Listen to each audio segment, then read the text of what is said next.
욥기 4장 엘리바스의 첫 번째 발언. 때만 사람 엘리바스가 대답하였다. 누가 내게 말을 걸면 너는 짜증스럽겠지. 말을 하지 않으려고 했지만 참을 수가 없다. 생각해보아라.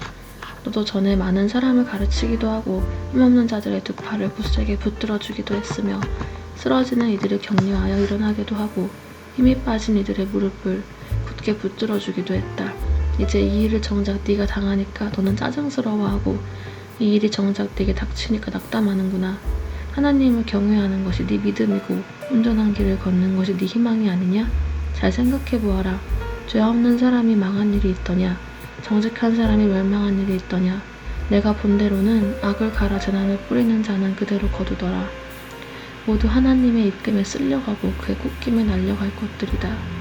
사자의 울부짖음도 잠잠해지고 사나운 사자의 울부짖음도 그치는 날이 있다. 힘센 사자도 이빨이 부러진다. 사자도 늙어서 먹이를 잡지 못하면 어미를 따르던 새끼 사자들이 뿔뿔이 흩어진다. 한 번은 조용한 가운데 어떤 소리가 들려오는데 너무도 조용하여 겨우 알아들었다. 그 소리가 악몽처럼 나를 괴롭혔다. 두려움과 떨림이 나를 엄습하여 뼈들이 막 흔들렸다. 어떤 영이 내 앞을 지나가니 온몸에 털이 곤두섰다. 영이 멈춰서긴 했으나 그 모습은 알아볼 수 없고 형체가 어렴풋이 눈에 들어왔는데 죽은 듯 조용한 가운데서 나는 이런 소리를 들었다. 인간이 하나님보다 의로울 수 있겠으며 사람이 창조주보다 깨끗할 수 있겠느냐. 하나님은 하늘에 있는 당신의 종들까지도 믿지 않으시고 천사들에게마저도 허물이 있다고 하시는데 하물며 흙으로 만든 몸을 입고 티끌로 털을 삼고 하루살이에게라도 눌려 죽을 사람이겠느냐. 사람은 아침에는 살아있다가도 저녁이 오기 전에 예고도 없이 죽는 것. 별 수 없이 모두들 영원히 망하고 만다. 생명줄만 끊기면 사람은 그냥 죽고 그 줄이 끊기면 지혜를 찾지 못하고 죽어간다.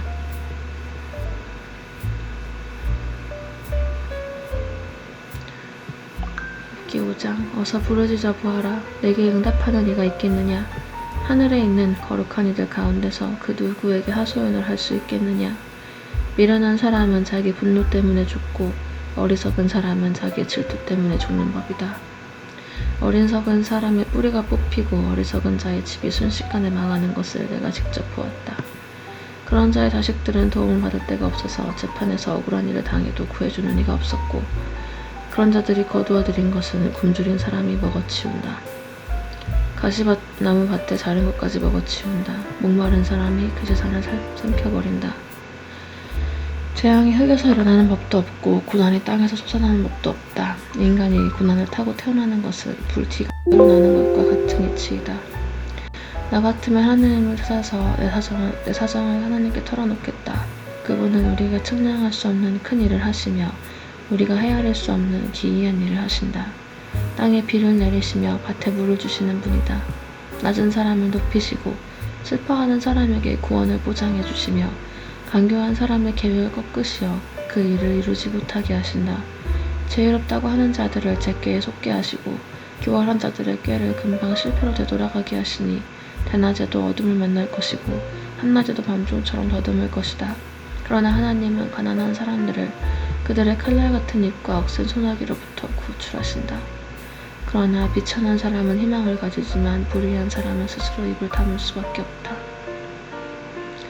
하나님께 징계를 받는 사람은 그래도 복된 사람이다.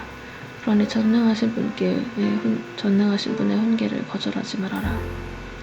하나님은 찌르기도 하시지만 싸매어 주기도 하시며 상하게도 하시지만 손수납게도 해주신다.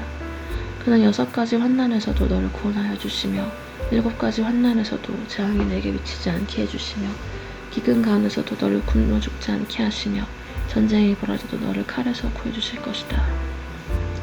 너는 혀의 저주를 피할 수 있어 파멸이 다가와도 두려워하지 않을 것이다. 약탈과 굶주림쯤은 비웃어 넘길 수 있고 듣짐승들을 두려워하지도 않을 것이다. 너는 들에 흩어진 돌과도 계약을 맺으며 듣짐승과도 평화롭게 지내게 될 것이다.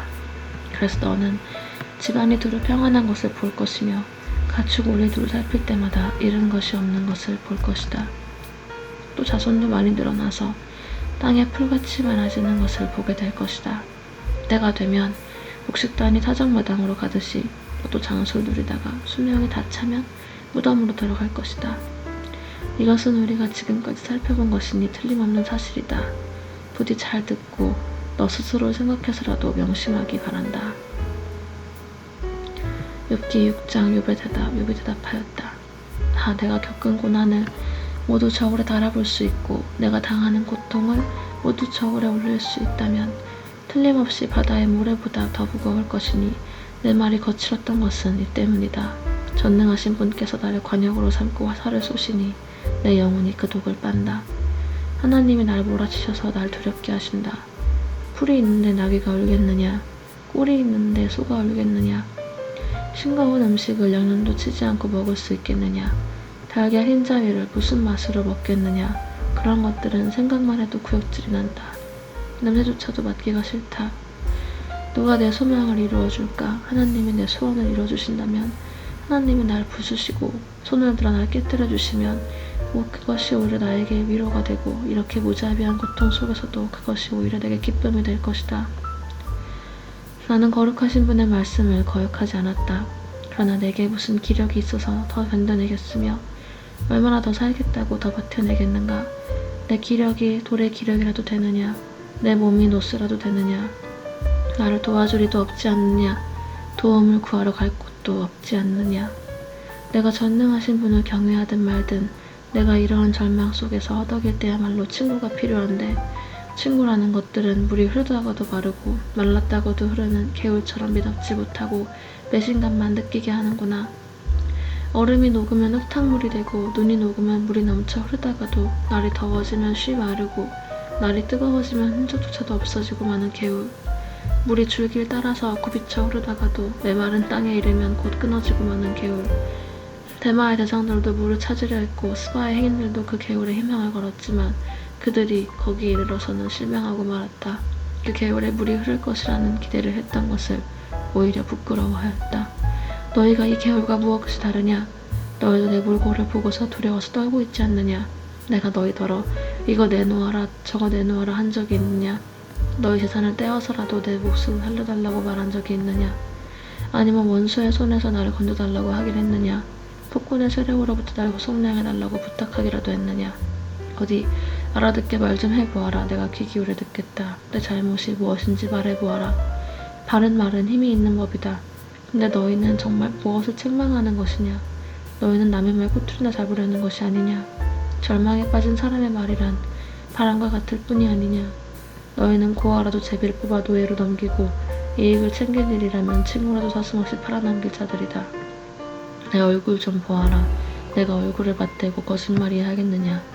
너희는 잘 생각해보아라. 내가 억울한 일을 당하지 않게 해야 한다. 다시 한번 더 돌이켜라. 내 정직이 의심받지 않게 해야 된다. 내가 혀를 놀려서 옳지 않은 말을 한 일이라도 있느냐?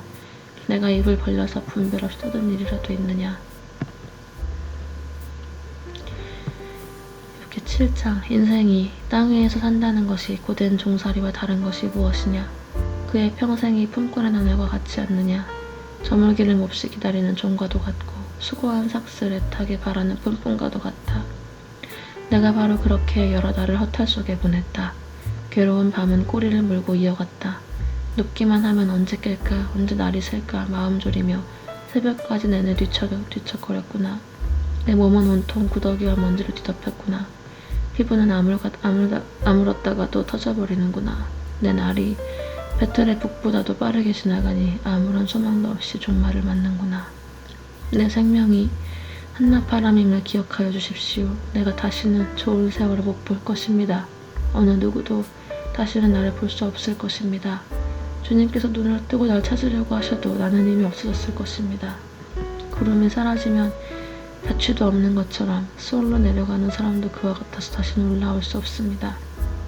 그는 자기 집으로 다시 돌아오지도 못할 것이고 그가 살던 곳에서도 그를 몰라볼 것입니다. 그러나 나는 입을 다물고 있을 수 없습니다. 분하고 괴로워서 말을 하지 않고는 견딜 수 없습니다. 내가 바다 괴물이라도 됩니까? 내가 깊은 곳에 사는 괴물이라도 됩니까? 어찌하여 주님께서 나를 감시하십니까? 잠자리에라도 들면 편해지겠지, 깊은 잠이라도 들면 고통이 덜하겠지 하고 생각합니다만 주님께서는 악몽으로 날 놀라게 하시고 무서운 환상으로 절 떨게 하십니다. 차라리 숨이라도 막혀버리면 좋겠습니다. 뼈만 앙상하게 살아있기보다는 차라리 죽는 것이 낫겠습니다. 나는 이제 사는 것이 지겹습니다. 영원히 살 것도 아닌데 제발 나를 혼자 있게 내버려 두십시오. 내 나날이 허무할 따름입니다. 사람이 무엇이라고 주님께서 그를 대단하게 여기십니까? 어찌하여 사람에게 마음을 두십니까? 어찌하여 아침마다 그를 찾아오셔서 순간순간 그를 시험하십니까? 언제까지 내게서 눈을 떼지 않으시렵니까? 침골 꽉 삼키는 동안만이라도 나를 좀 내버려 두실 수 없습니까? 사람을 살피시는 주님, 내가 죄를 지었다고 하여 주님께서 무슨 해라도 입으십니까? 어찌하여 나를 주님의 관역으로 삼으십니까? 어찌하여 나를 주님의 짐으로 생각하십니까? 어찌하여 주님께서는 내 허물을 용서하지 않으시고 내 죄악을 용서해주지 않으십니까? 이제 내가 숨자 흙 속에 누우면 주님께서 아무리 절 찾으신다 해도 나는 이미 없는